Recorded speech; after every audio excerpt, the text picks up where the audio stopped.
What was the worst PR move in history? When Mountain Dew decided to let the internet dub the Dew and ended up getting 4chan to get these as the top votes.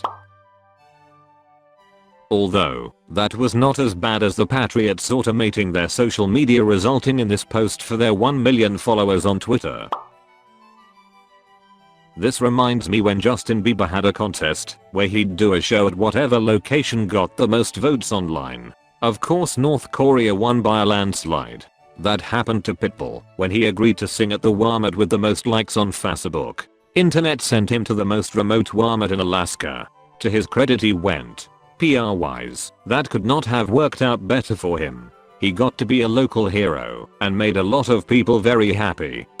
The GM robot commercial during the Super Bowl a few years ago. A personified assembly line robot gets replaced by a more advanced one and is let go from the company. It's so depressed it goes to jump off a bridge. This was right after GM had laid off over 30,000 people for almost those exact reasons. The commercial was meant to be cute. Wow, that was in poor taste. I know, right? If we keep treating robots this way, we are going to cause a robot uprising for sure. There was a commercial this year for Mexican avocados. The produce industry was reporting wildly since it was the first produced Super Bowl commercial. The result? Sales of Mexican avocados went down and Californian avocados went up, even though they are not as good because of climate differences. Disputed.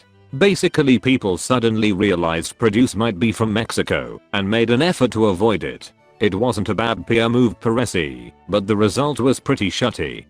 BP's CEO Tony Hayward, after the Gulf Coast oil spill, telling reporters, "I'd like my life back." To be fair, the full quote is, "We're sorry for the massive disruption it's caused to their lives.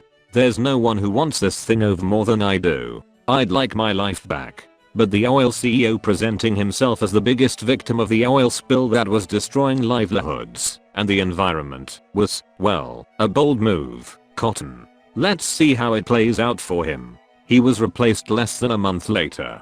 Hey, at least he got his life back.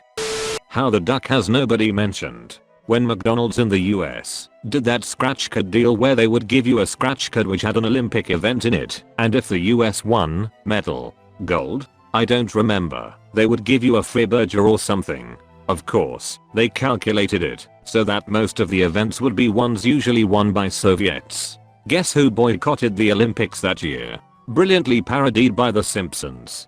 Hoover giving away free plane tickets with their vacuum cleaners. People were buying them just to get the plane tickets, which were actually worth more than the vacuum cleaners themselves in many cases. Selling a ton of vacuum cleaners would be the goal though, wouldn't it? Did they end up losing money because of it? Yup.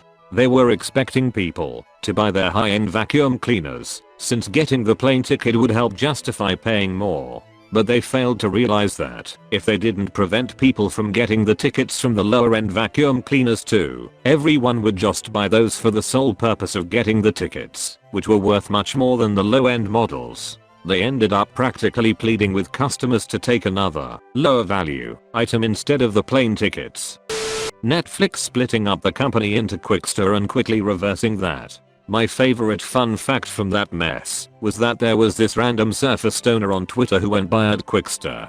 Overnight, his Twitter blew up and he was freaking the hell out. The best part of that was the person waking up, not knowing why everyone was following and engaging with him. Even funnier, his account was full of drug references. Donald Trump right now. For a guy worth billions, a shot that comes out of his mouth is priceless.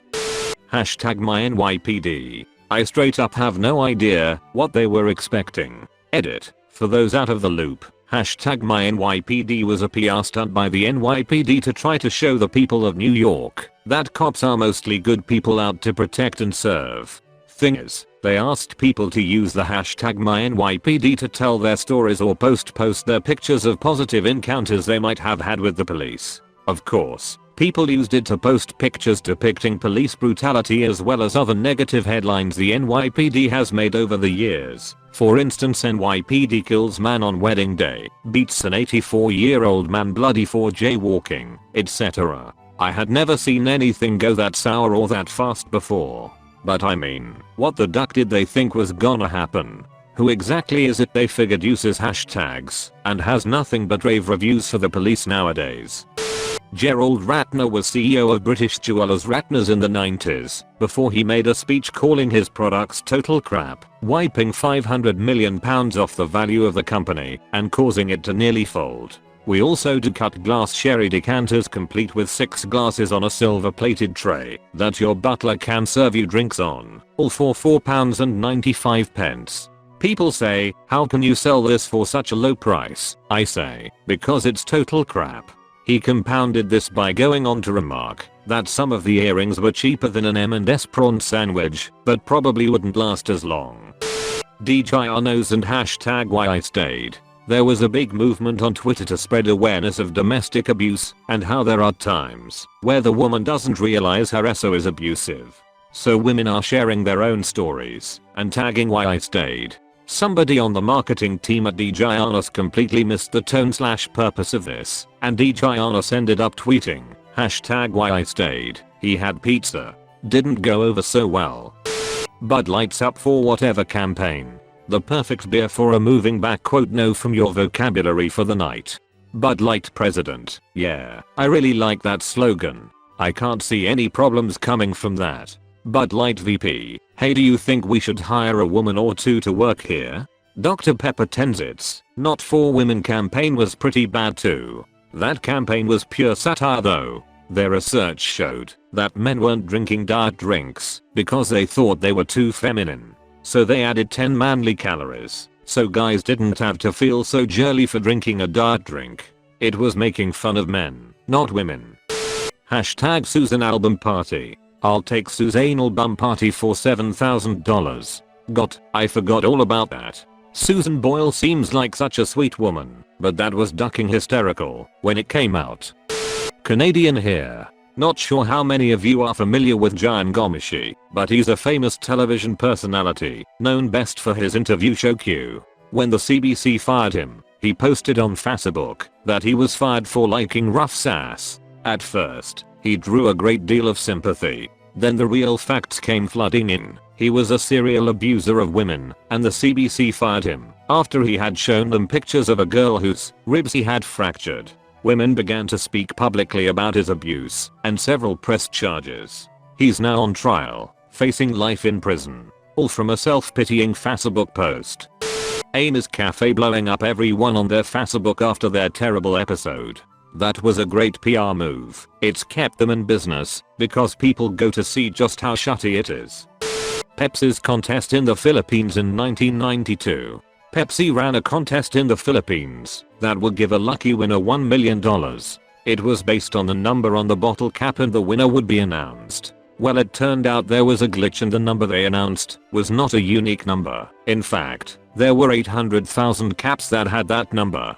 Pepsi retracted the winning number and a riot ensued to the point where they withdrew all but 2 of their non-Filipino employees because of the number of death threats. 2 people died when a Pepsi delivery truck was firebombed. There may be a lot of other horrible PR moves, but I don't think any of them ended up with people dead because of it. You can thank Pepsi for taking the cake on that one.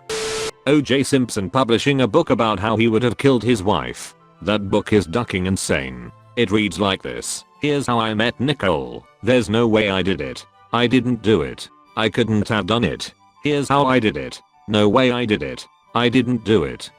Absolutely everything with the Xbox One reveal and running up to its release. I love how disconnected corporations can get with their users. Sure, TV on your console was exploding and they needed to get in on it, but good lord, it's a gaming console. It's supposed to make gaming a better experience, not worse. But hey, I guess average Joe wants to pay $500 to watch TV online and not play games. Justine Sacco, the damn communications director for Interactive Corp, before a trip to South Africa tweeted, "Going to Africa. Hope I don't get AIDS. Just kidding. I'm white." How does the head of PR of a large public company tweet that? The wild thing about that was she tweeted that before she got on a plane. It went kinda viral while she was in the air. I can't imagine what happened to her phone when she landed. It probably just exploded when she turned it on. It went kinda viral. Heh. That time the Rolling Stone put the hot Boston bomber on the cover. Aldo Rivera unveiling his empty cave that was supposed to be filled hidden treasure, or that M&M employee who refused to let Spielberg use his company's product in E.T. they used Reese's Pieces instead, sending sales through the roof and cresting product placement. Philip Morris said smoking deaths have a positive effect. According to CNN, the tobacco giant conducted the study in response to the Czech government's argument that the financial costs of smoking outweighed its benefits. Not so, said Philip Morris. Smoking actually resulted in a net gain of around $147 million, including saving between 943 million and 1.2 billion korunas, about $24 million to $30 million, in healthcare, pension and public housing costs due to the early deaths of smokers. The company, of course, faced a huge public backlash as a result of the release, which was intended to create positive PR for an already struggling industry. They are not wrong, they are just assholes. Healthcare for old people is really expensive. Goddamn, I got here way too late, but I'm going to go with Texas Governor candidate Clayton Williams saying bad weather is like rape. You can't control it, so you might as well sit back and enjoy it. I think he was projected to win the race for governor and ended up losing after making these comments. LifeLock CEO gave out his social security number and challenged people to steal his identity. Guess what happened? 13 times in a row. While Davis said that this proved LifeLock worked since identity thieves were only successful 13 times, the FTC disagreed and fined the company $12 million for deceptive advertising in March 2010.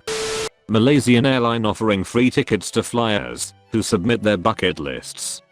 In order to prove that tetraethyl-leaded gasoline additive was safe, the manufacturer, Thomas Midgley Jr. poured some on his hands and inhaled it for 60 seconds during a press conference. He was later diagnosed with lead poisoning. Of the 45 employees working with ethyl lead, all were hospitalized for insanity, and 5 died within the year. Last year, the Pittsburgh Penguins decided to do a Q&A session on Twitter involving James Neal, a skilled player with, well, let's say that he's not exactly known for fair play. He has a history of borderline and outright dirty play, including cross-checking opponents in the face, elbowing them in the head, and also an incident of kneeing an opponent in the head. Sample questions from various hockey fans. James, do you get the biggest thrill out of kneeing someone in the head or cross-checking them in the head? Do you make rocket noises when you launch yourself at people's heads? If not, why? Do you think before cross-checking people in the head, or is it just pure instinct? If you opened a bar, how cheap would your shots be? What part of the stick should I be holding to really lay a good cross-check to someone's head?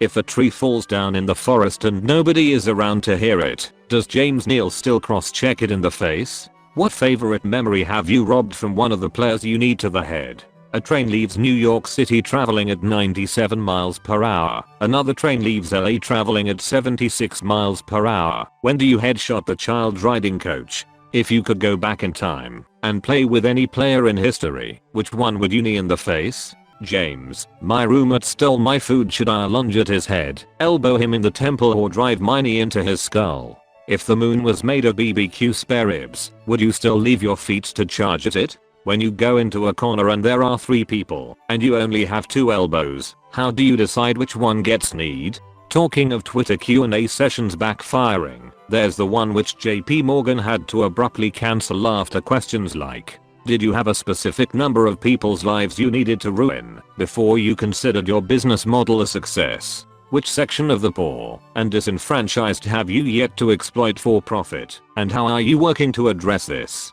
Similarly, the author of 50 Shades of Grey did a Twitter Q&A, and a lot of people against the book asked her things such as, what was your favorite time Christian had sex with Anna after she already said no? Or how does it feel to romanticize abuse? My favorite was, after the success of Grey, have you considered writing the book from the point of view of someone who can actually write? Which do you hate more, women or the English language? That one was my favorite.